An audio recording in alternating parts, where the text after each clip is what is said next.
Hi guys, welcome to our channel. ரொம்ப நாள் கழிச்சு நம்ம சேனலில் வீடியோ அப்லோட் பண்ண போகிறோம். கொஞ்சம் பிஸி ஆகிட்டால் தான் இனிமேல் ரெகுலராக வீடியோ வரும். நம்ம டிவிகே மாநாடு 2.2 நம்ம மதுரையில் நடக்குது ஆகஸ்ட் 21. யாருக்கெல்லாம் போவீங்கன்னு கமெண்ட் பண்ணுங்கள். ஓகே கைஸ், நம்ம வீடியோக்குள்ளே போகலாம். இப்போது இன்றைக்கி நம்ம என்ன பார்க்க போகிறோம் பார்த்தீங்கன்னா, லோகி மாமா டைரக்ஷனில் அனி மியூசிக்கில் நம்ம சூப்பர் ஸ்டார் ரஜினி நடித்த கூலி படத்தோட ரிவ்யூ தான் பார்க்க போகிறோம். இந்த மூவியோட ஒன்லைன் ஸ்டோரி என்னென்னு பார்த்தீங்கன்னா, ஆஸ் யூஸ்வல் ஃப்ரெண்டை கொன்றுவாங்க. அது யார் கொன்னா, அதை நம்ம தலைவர் அதை எப்படி கண்டுபிடிச்சாரு, என்னென்ன கஷ்டம் வருது எல்லாத்தையும் ஃபேஸ் பண்ணி கடைசியில் அவனை கண்டுபிடிச்சி தலைவர் கொன்னாரா இல்லையாங்கிறதான் கதை.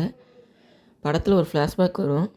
யாரெல்லாம் லியோ ஃப்ளாஷ்பேக்கை குறை சொன்னாங்களோ, இந்த படத்தை பார்த்த பிறகு லியோவில் வந்து ஃப்ளாஷ்பேக் எவ்வளோ பரவாயில்லன்னு சொல்ல ஆரம்பிச்சிட்டாங்க.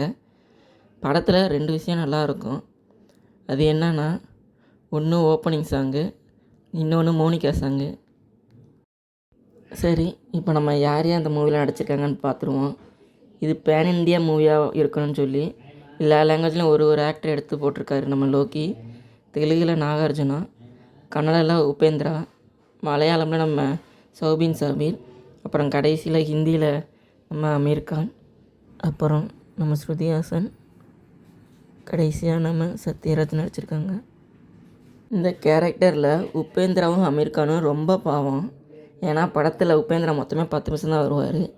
இவராச்சும் பரவாயில்ல, அமீர் கான் 5 நிமிஷம் தான் வருவார். அதுக்கு அந்த மாதிரி ஒரு கேரக்டர் இல்லாமையே படத்தை எடுத்து முடிச்சுருந்துக்கலாம். ஆனால் நம்ம லோகி என்ன நினச்சி எடுத்தாருன்னு தெரில. சரி, மொத்தத்தில் கூலி பார்க்குறவங்க பலின்னு சொல்லி நம்ம இந்த வீடியோ முடிச்சுக்கலாம். ஓகே கைஸ், பாய்.